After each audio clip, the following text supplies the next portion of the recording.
अब नहीं रहा जाता। जल्दी एक एक प्लेट दे दो वड़ा पाव की। किशन दोनों को एक एक प्लेट देता है।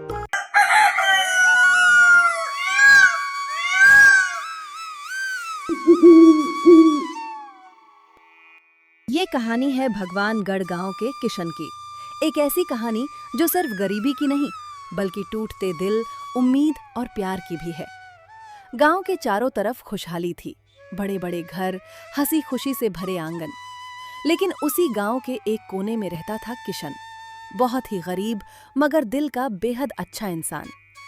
उसका एक छोटा सा बेटा था नीलू, जिसकी मासूम आंखों में सपने तो बहुत थे पर पेट अक्सर खाली रहता था। और उसकी पत्नी सीमा, जो हर हाल में परिवार को संभालने की कोशिश करती थी। माँ मुझे बहुत ही ज्यादा भूख लगी है, कुछ खाने को दो ना, भूख के मारे मेरा पेट दर्द कर रहा है। किशन मायूस होकर सब देख रहा था। अपने बेटे को तड़पते हुए देख उसका दिल अंदर ही अंदर टूट रहा था। उसे बहुत ही बुरा लगा, लेकिन वो मजबूर था, बिल्कुल लाचार।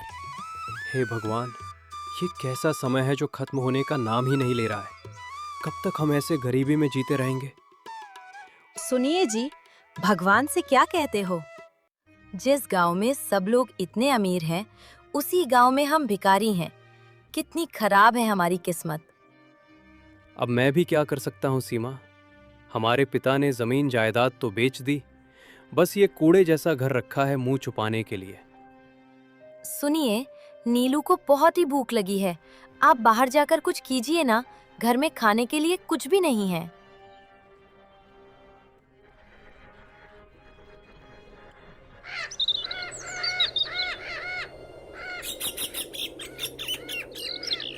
किशन बाहर जाता है भारी कदमों से।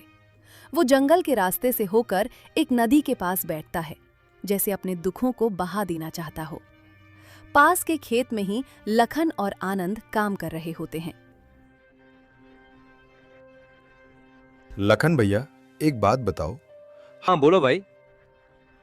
हमारा गांव इतना अमीर है, फिर भी हमारे गांव में कोई चटपटा मसालेदार दुकान या ठेला नहीं है।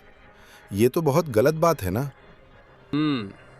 बात तो तुमने ठीक ही कही है, लेकिन हमारा गांव बहुत ही अमीर है और कोई क्यों ठेला लगाएगा, वो भी कुछ पैसों के लिए। तुम्हारी भी बात बिल्कुल सही है, लेकिन ऐसा ही चलता रहा ना तो हम चटपटे खाने का स्वाद ही भूल जाएंगे। नहीं, ऐसा नहीं होना चाहिए। अब हमको ही कुछ करना होगा। चलो घर चलते हैं, कुछ रास्ता मिल जाएगा। दोनों खेत से जाते हैं। दोनों नदी के पास से गुजर रहे थे।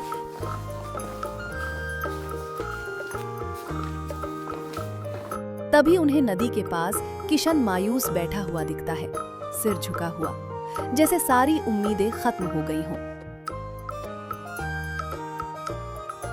अरे आनंद भाई, ये किशन यहाँ क्यों बैठा है और परेशान भी लग रहा है? हमको क्या पता लखन भैया, ये तो अब उसे पूछकर ही पता चलेगा ना। दोनों किशन के पास जाते हैं। किशन भैया, क्या हुआ? तुम बहुत ही परेशान दिख रहे हो, कुछ परेशानी की बात है क्या? आनंद भाई, अब आपको तो सब पता ही है हमारा गांव कितना अमीर है, और इस गांव में सिर्फ मैं ही एक बदनसीब हूँ जो बहुत ही गरीब हूँ। अपने बेटे को खाने के लिए रोटी भी नहीं दे सकता। अरे किशन, क्या बोल रहे हो? हम मानते हैं तुम गरीब हो, लेकिन तुम्हारे पास हुनर तो है ना, उस हुनर का फायदा करो। कौन सा हुनर? मुझे तो कुछ भी नहीं आता।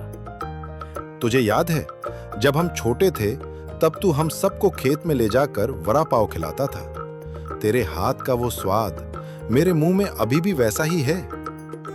अरे हाँ, ये तो बात मैं भी भूल गया था। तुझे याद नहीं क्या किशन? वैसे भी हमारे गांव में खाने के लिए कुछ भी नहीं। तुम गांव में वड़ा पाव का ठेला लगाओ, फिर देखना तुम्हारी गरीबी दूर हो जाएगी। लखन ऐसा कहता है। फिर भी किशन शांत खड़ा होता है। उसके अंदर डर और उम्मीद दोनों लड़ रहे थे। अरे भैया किशन, अभी भी तुम शांत क्यों खड़े हो? अब तो तुम खुद का धंधा शुरू कर सकते हो ना। आप दोनों की बातें सही है, लेकिन ठेला लगाने के लिए पैसे तो चाहिए ना, और मेरे पास खाने के लिए भी पैसे नहीं, तो ठेला कैसे लगाऊंगा? अरे इतनी सी बात, एक काम करो, कल सुबह तुम मेरे घर आना, मैं तुम्हें ठेला लगाने के लिए पैसे दूंगा, और जब तुम्हारे पास आएंगे तब मुझे दे देना। धन्यवाद लखन भाई। फिर तो कोई टेंशन नहीं, मैं कल सुबह आकर पैसे ले जाऊंगा। किशन ऐसा कहकर तीनों गांव जाते हैं। सीमा, ओ सीमा, आप आ गए जी। कुछ बच्चे के लिए लाया क्या? अरे उसको केला दे दो, मैंने टोकरी में रखा है। और हाँ, कल से हमें खाने की कोई चिंता नहीं होगी। क्यों जी, आपको काम मिला है क्या? अरे काम नहीं मिला, कल से मैं वड़ा पाव का ठेला लगाऊंगा। लेकिन हमारे पास ठेला लगाने के लिए पैसे ही नहीं है ना, तो फिर ठेला कैसे लगेगा? वो सब इंतजाम मैंने किया है, बस अब जल्दी सुबह हो जाए।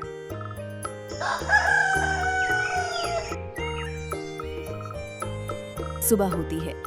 किशन हाथ मुंह धोकर लखन के घर जाता है, दिल में उम्मीद और हल्की घबराहट। अरे आओ किशन, अच्छा हुआ तुम जल्दी आए। कितने रुपए दूं बताओ?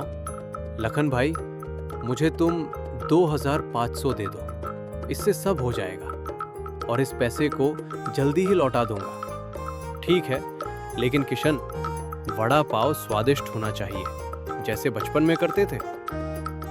देखना लखन भाई, जो भी एक बार खाएगा वो दोबारा जरूर लेगा। लखन किशन को पैसे देता है। किशन पैसे लेकर किराना दुकान पर जाता है।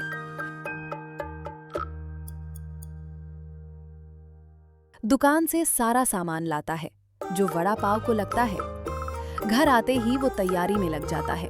उसकी पत्नी भी उसे मदद करती है। दोनों की आंखों में एक नई शुरुआत की चमक थी। सुबह होती है। किशन गांव में ठेला लगाता है। वड़ा पाव की खुशबू पूरे गांव में फैलती है, जैसे खुशहाली की हवा।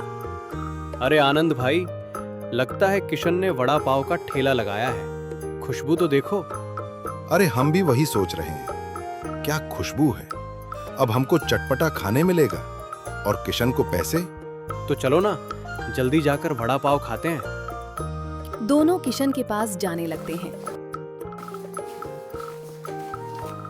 तभी गांव के दूसरे लोग कहते हैं, क्या है ये इतनी अच्छी खुशबू? मैंने कभी नहीं देखी। क्या खुशबू है?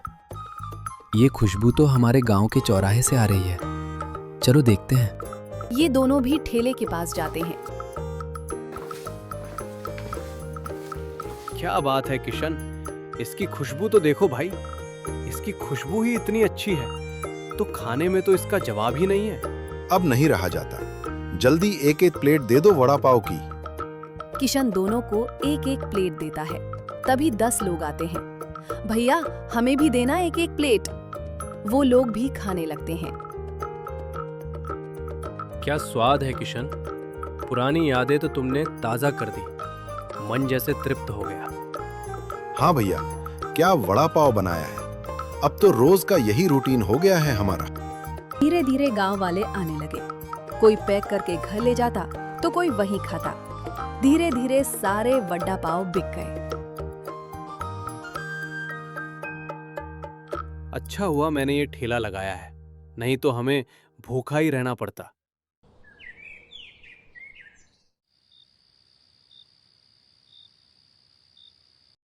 रात होती है। किशन ठेला बंद करके घर जाता है।